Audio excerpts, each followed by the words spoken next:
Okay, here's for our sales tip for today. Let's look at strengths and weaknesses. So I'll tell you a little story, right? Now I've got it written down, but I pretty much know it. So here we go.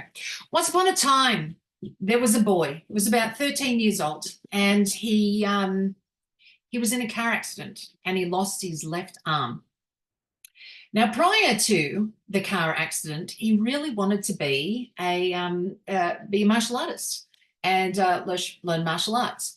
So after the car accident, when he was able to get up and move around and everything else was fine, he still wanted to be a martial artist. So he went around looking for a martial arts company that would be able to train him even though he'd lost one arm. He eventually found a judo sensei who said he would train him. So the sensei gets him to learn this one move, and he says, I want you to practice it and practice it really well and get really good at it. So he just gives him one move to do. And this young boy, he practices and practices and practices. And he does this for a number of weeks.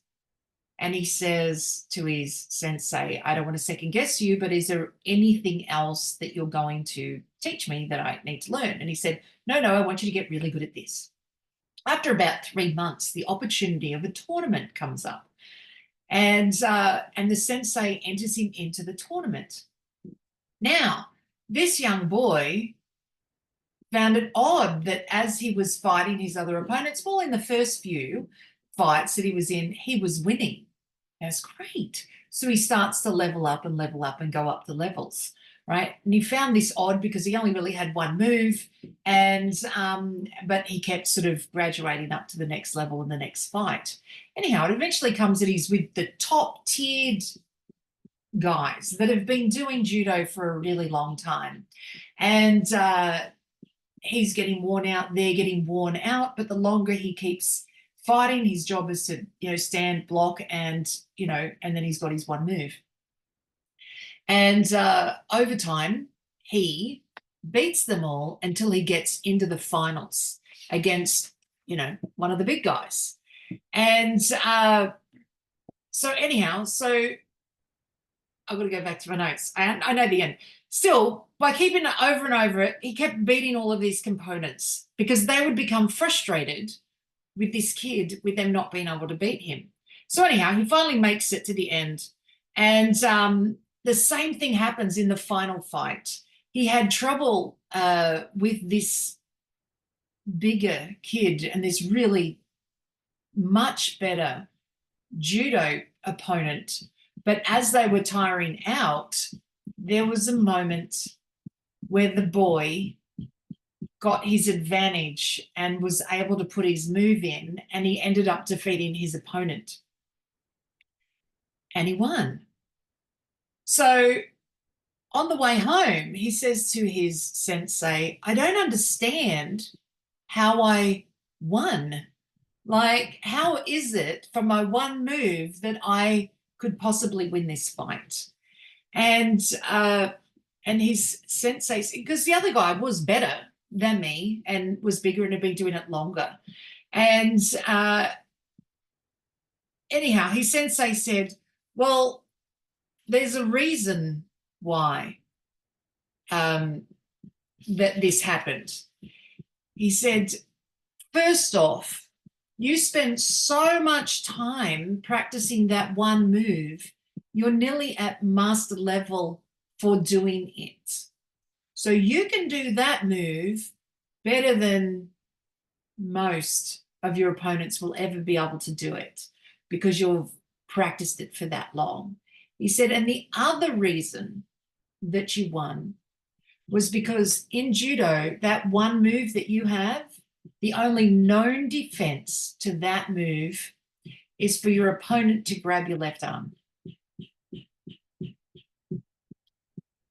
So here's my question.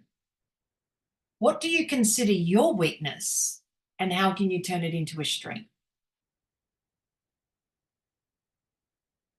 I'll give you my example because I really had to look at this. Where's my weakness?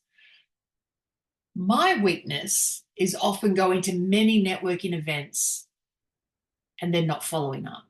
But my strength is that I'm really good at going to networking events, collecting all the data, all the people that are there, contact details. And when I do follow up, I'm really good at it. But due to the amount that I go to, it's become a weakness because I can't follow up due to the amount of people. So for me, I have to look at how do I turn that back into a strength and take away the weakness. And here's the answer. Continue the networking, that's the strength. That's the one move that I do over and over, and I can do it in my sleep. It's the going to so many that's become the problem.